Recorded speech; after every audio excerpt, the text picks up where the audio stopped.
Hello, friends. It's Brian here, and it's Tuesday morning, November 5th, 2024. And this is a day that most, if not everyone, in our nation, and maybe many, many people around the world, have been anticipating, have been worrying about, have been fearing. And in the midst of all of that anxiety and uncertainty, as our national election is happening, as people are going to polls, millions of people have already cast their vote through early voting.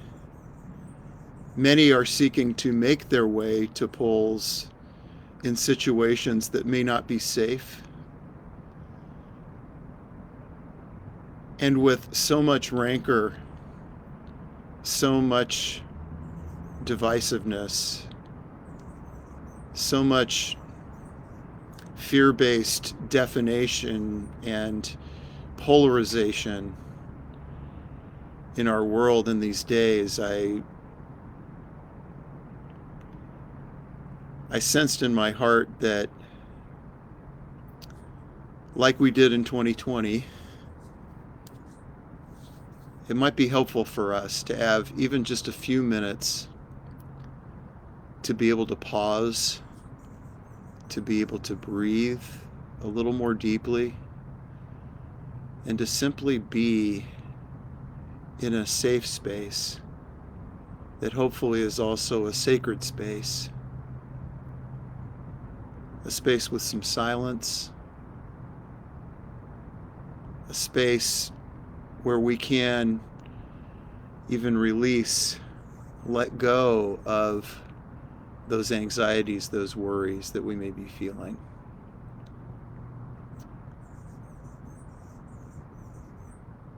As the pastor of a faith community that's made up of ordinary people who are bound together and brought together by an extraordinary love. A community of people that represent a pretty broad swath of diversity just within our own neighborhood, let alone our city and our nation and our world.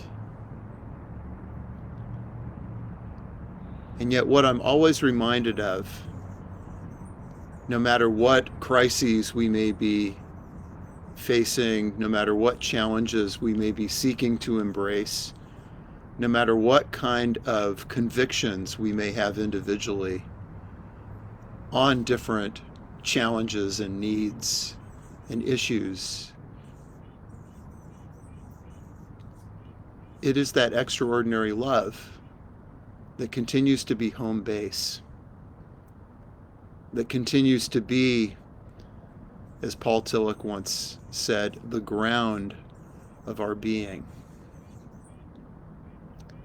And so it's in that spirit that I invite us to enter into this space,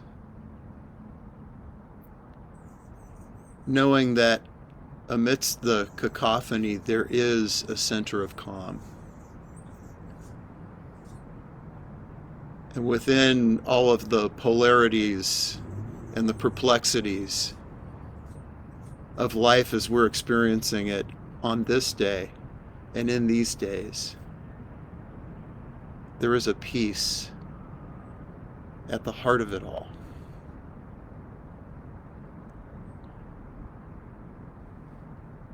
And so I'd like to invite us more fully into this space,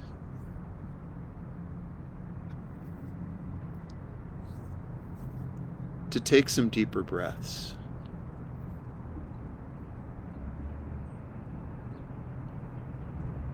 And as we inhale with each breath, to recognize even just one way that we are stressed out, one way that we are feeling so uncertain about today that at times we wonder if we're going to make it, not just as a nation, but as a community and even as individuals. With each inhale, recognize one area of anxiety, of worry, of stress.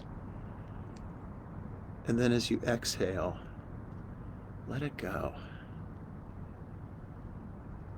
And allow each following breath not only to consider another thing to release, but also to inhale more of that sacred wind, breath, spirit that brings peace, that reminds us of that heart of peace.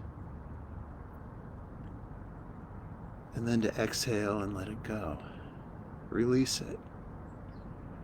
And then breathe in more peace. And breathe out more anxiety and stress. So just take a few moments and breathe and be.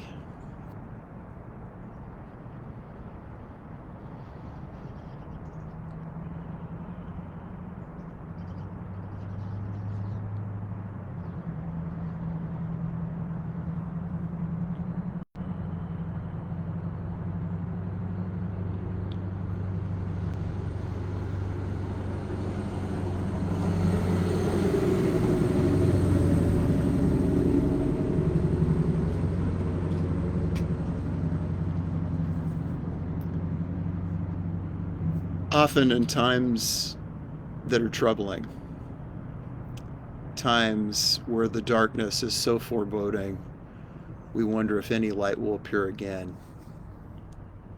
People from ancient times, people in current times, have turned to ancient words of spirit from a wide variety of spiritual traditions, and sacred words from outside of traditions altogether.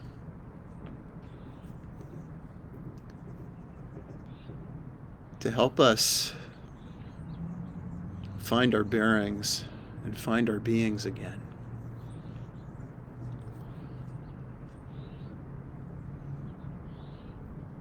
Well, at this time, being a part of the tradition centered in the Christ, I find myself returning to ancient words of Scripture, and specifically words from one of my favorite Psalms, which is the 46th Psalm. And I'm going to share my own kind of paraphrase of these words. And as I share them, I invite you to keep breathing in peace, breathing out worry, and see if even just one word among these words can be a word that you bring in to your mind, your heart, your spirit, in ways that can bring you comfort and peace and encouragement.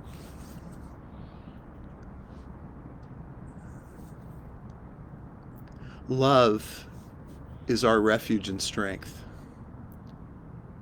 an ever-present help in times of distress. Therefore, we have nothing to fear. Even if the earth should split apart and mountains plunge into the depths of the sea, even if the waters of the earth roar and foam and the mountains tumble with their rumbling, there is a river whose streams bring gladness and joy to the divine city, the space of the Spirit. Love is in the midst, at the heart of this city, and it will never fall or fail. Love will help it rise at daybreak. Though nations are in turmoil and empires crumble, The breath of love resounds, and the earth melts in that love. This breath is always with us. This love is the source of our strength. So come and see what love has done. The abundance that rises up out of sacred soil. The peace that brings all conflicts to an end.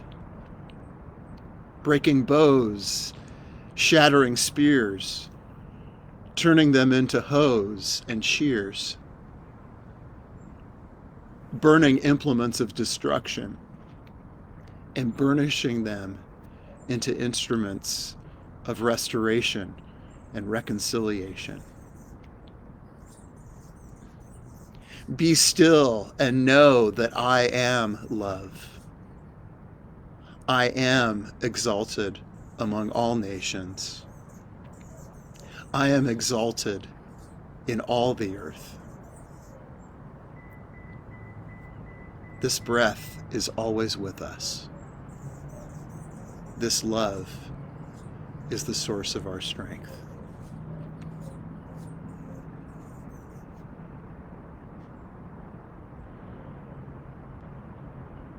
Let's pause for a few moments of silence to allow those words to resound and reverberate however they will within us.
I started this day early, which for me is a somewhat uncommon occurrence. And I was summoned early, not to prayer, not to contemplation, not to writing, not to ruminating, but to running my body down the hill from my house and to the local medical center for blood work. No emergency, just part of my annual checkup. And yet, I look forward to having blood drawn from my body about as much as a vampire looks forward to being given a day pass. It is not a pleasant experience. And as I came into the lab, greeted by very friendly and peaceful attendants and assistants, I was escorted into the room by two women, one of whom was the technician, the other of whom was a technician in training. And the technician smiled and said, "This is my assistant and she is in training. Are you comfortable with her doing your draw?"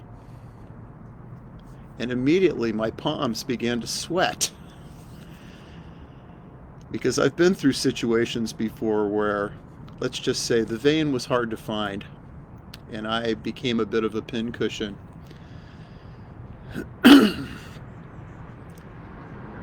And yet something within me resounded up from a place that was deeper than my anxiety and my fear.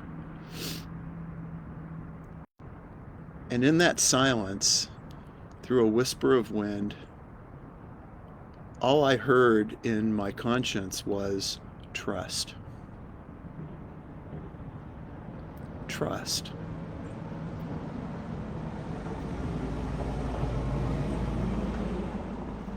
I took another deep breath and I allowed that assistant in training to do the draw. And by the way, she did a phenomenal job. A very peaceful presence. Coached this anxiety-ridden old guy through the process beautifully.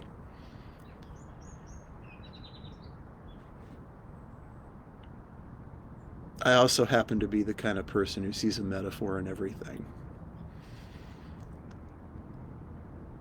And I'm thankful for the metaphor that emerged for me out of that experience. Recognizing that there are always aspects of our lives, of our days, of our communities, of our world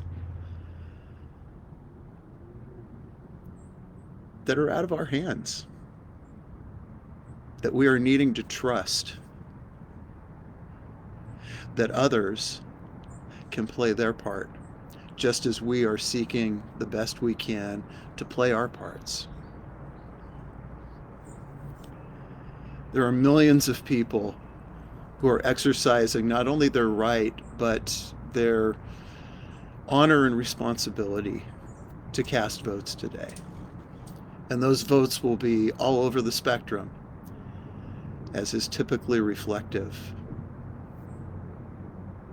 in our nation.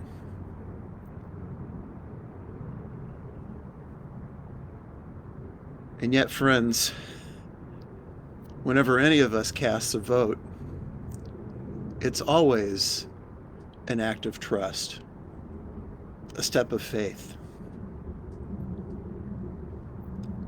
Trusting that whichever way the votes go, remembering that the way in which the wind, breath, spirit is always blowing is in the direction of peace, is in the direction of hope, is in the direction of justice and equality and equity.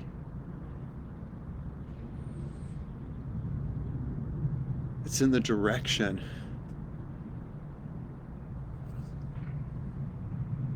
of all that will bring abundance and thriving to our beloved humanity.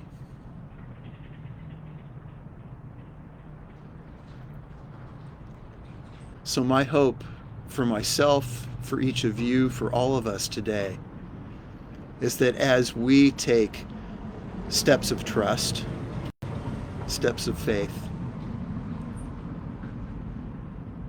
that we will remember that that presence of love that is ever present, not only around us in the cosmos and in the creation, and not only among us, creation to creation, but also deeply within us.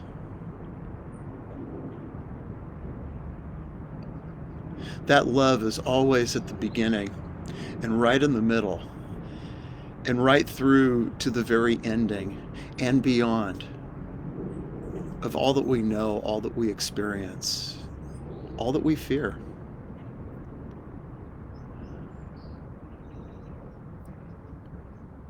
So in the midst of taking those steps of trust today, I invite us all not only to be keeping our minds, our hearts, our spirits open, to be remembering those for whom going out to vote is a tremendous effort and risk, but also those who are volunteering to ensure that those votes are safely received and safely recorded.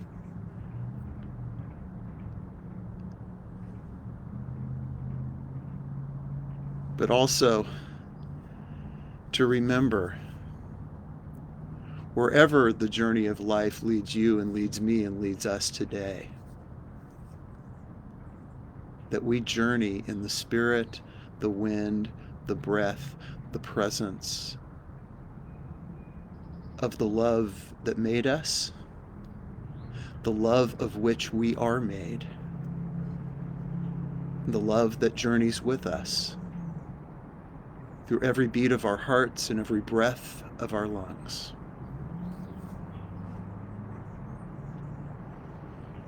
So as we head into this day, I'd like to offer up a closing poem prayer that was inspired by a prayer that has been going around and around in viral circles online for a while, and with good reason. It's a prayer by Stephen Charleston, who is not only an Episcopal bishop, but also an indigenous elder of the Choctaw Nation. And as I read the poem prayer attributed to Charleston, I was deeply moved by it. And I also felt a deep resonance within myself that this is a prayer that really can be lifted up in a way that is truly communal, that recognizes that wherever our convictions and wherever we fall on that broad spectrum, that we are all truly in this together. And so this is a poem prayer inspired by Stephen Charleston in his powerful and prophetic work. A prayer for these times and for all times. When some of us hate, may more of us love. When some of us curse, may more of us bless. When some of us hurt, may more of us heal. When some of us divide, may more of us unite. When some of us rage, may more of us calm. When some of us deny, may more of us affirm. We are bearers of the light. We need not be afraid of darkness. So may we carry on our work as stewards of this earth and all of her children. May we simply be who we are, beacons of hope and peace and love. For that is who Spirit created us to be. So let it be, and let us be.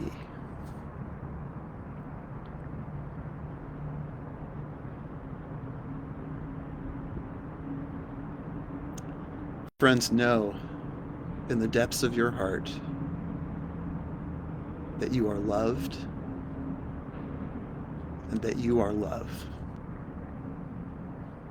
I love you all. And I appreciate you taking this time to help me calm down and center in that peace and in that love again. So peace be with you all, and peace be with us all.